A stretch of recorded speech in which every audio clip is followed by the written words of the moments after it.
আসসালামু আলাইকুম, welcome to my channel বৃষ্টিস kitchen. আজকের রেসিপি নারকেল মাছ দিয়ে সিমের বিচি ভুনা, সিমের বিচি তরকারি নারকেল মাছ দিয়ে। এখন আমি দেখাবো খুব সহজ রেসিপিতে। এখন আমরা ছোটো মাছগুলো ভালোভাবে ধুয়ে লবণ আর হলুদ দিয়ে মাখিয়ে নিব। দেখেন এই মাছগুলো আমি ভালোভাবে পরিষ্কার করে নিয়েছি। এখন এগুলোর মধ্যে লবণ আর হলুদ দিয়ে মাখিয়ে নিব। চুলাতে একটা কড়াই বসিয়ে দিয়েছি মাছগুলো ভাজার জন্য। দেখেন কড়াইতে তেল দিয়ে দিয়েছি। তেলগুলো গরম হওয়ার পরে মাছগুলো আমি এক এক করে দিয়ে দিব। এভাবে দলা করে দেবেন না, ছাড়া ছাড়া করে দেবেন, না হলে মাছগুলো ভেঙে যাবে। আমি সবগুলো মাছ এভাবে দিয়ে নেব। খুব মচমচ করে ভেজে নিতে হবে, তাহলে তরকারিটা খুব ভালো হয়। মচমচ করে ভেজে নিলে দেখেন এক পিঠ লাল হওয়ার পরে মাছের এক পিঠ লাল হওয়ার পরে আমি অন্য পিঠ উল্টাচ্ছি, কারণ না হলে মাছটি ভেঙে যাবে। ভাজা হওয়ার আগে যদি নাড়া দিই মাছগুলো ভেঙে যাবে। আপনারা এভাবে করে সবগুলো মাছ ভেজে নেবেন। আমার মাছগুলো ভাজা হয়ে গেছে, আমি এখন একটা প্লেটের মধ্যে তুলে নেব।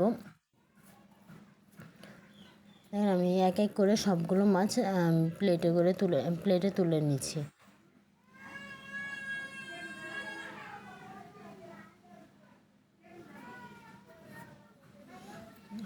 এখন আমি অন্য একটু কড়াই বসিয়ে দিব, যাতে সেটাতে রান্না করতে পারি তরকারিটা।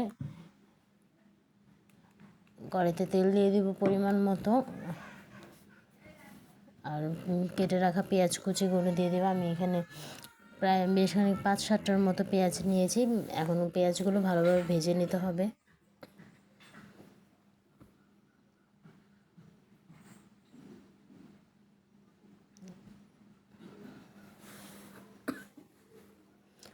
খুব ভালোভাবে পেঁয়াজগুলো ভেজে নেব। এরকম লাল লাল হয়ে আসলে পেঁয়াজগুলোর মধ্যে দিয়ে দিব একটু আদা রসুন বাটাটা খুব ভালোভাবে পেঁয়াজের সাথে নেড়ে পেঁয়াজের তেলের সাথে ভালোভাবে ভেজে নিতে হবে, না হলে আদা রসুনের গন্ধ থেকে যাবে তরকারিতে যদি ভালোভাবে না ভাজা হয়। তাই ভালোভাবে ভেজে নেব আমি আদা রসুনগুলো। ভাজা হয়ে গেলে এই পর্যায়ে দিয়ে দেবো আমি সামান্য একটু পানি, 1 কাপ পরিমাণের মতো পানি দিয়ে দিব। পানি দিয়ে খুব ভালোভাবে নেড়ে ছেড়ে কিছু মশলা অ্যাড করে দিব। এখন আমি এখানে প্রতিদিনে যে মশলাগুলো রান্নায় ব্যবহার করা হয় সেগুলি দিব। 1 চামচ হলুদ, 2 চামচ মরিচ আর 1 চামচের মতো ধনিয়া। এগুলো দিয়ে আমি খুব ভালোভাবে নেড়ে চেড়ে মিশিয়ে নেব, যে সবগুলো মশলা পেঁয়াজের সাথে মিশে যায়। এদের খুব ভালোভাবে নেড়ে চেড়ে আমি মিশিয়ে নেব। তারপর দিয়ে দেবো এর মধ্যে কিছু টমেটোটা অপশনাল, আপনাদের হাতের কাছে থাকলে দিতে পারেন, আর না থাকলে স্কিপ করতে পারেন, এটা সমস্যা নেই। টমেটো ছাড়াও তরকারিটা খুব ভালো হবে।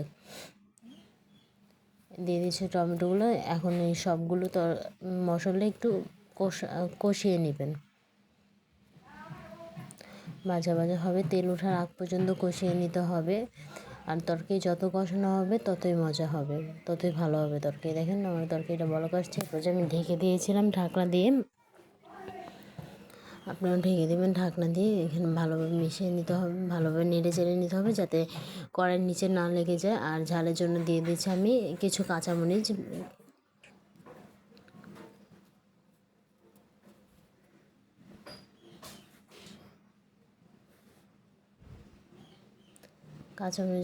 এই পর্যায়ে দিয়ে দেবো, যখন মশলাটা কষানো হয়েছে তখন দিয়ে দেবো আমি সিমের বিচি। এই সিমের বিচিগুলো আমি আগে থেকে বেছে ভাপ দিয়ে রেখেছিলাম, এগুলো আমার ফ্রিজে রাখা ছিল। এই সিমের বিচিগুলো দিয়ে তরকারি খেতে খুবই ভালো লাগে।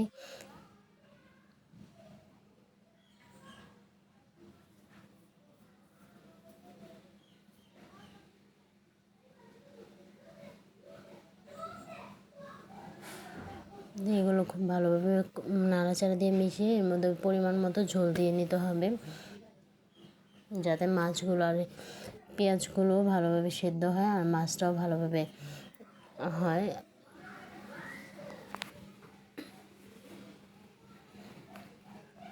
ঝোল দেওয়ার পর আমরা এর মধ্যে উপর থেকে মাছগুলো ছেড়ে দেব। সুন্দর করে মাছগুলো সাজিয়ে এখানে বিছিয়ে দিব। এখানে একটা একটা করে মাছ দিয়ে দিবেন।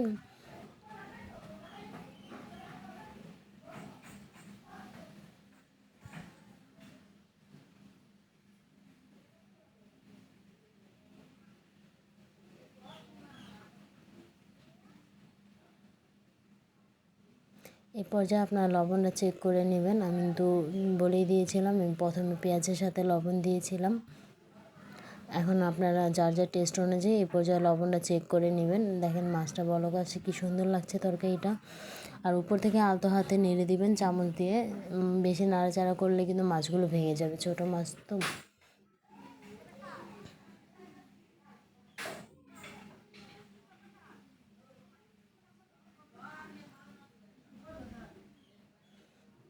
আর তরকারিটা এখন হয়ে আসছে, এখন আমি চুলা থেকে নামিয়ে নিব।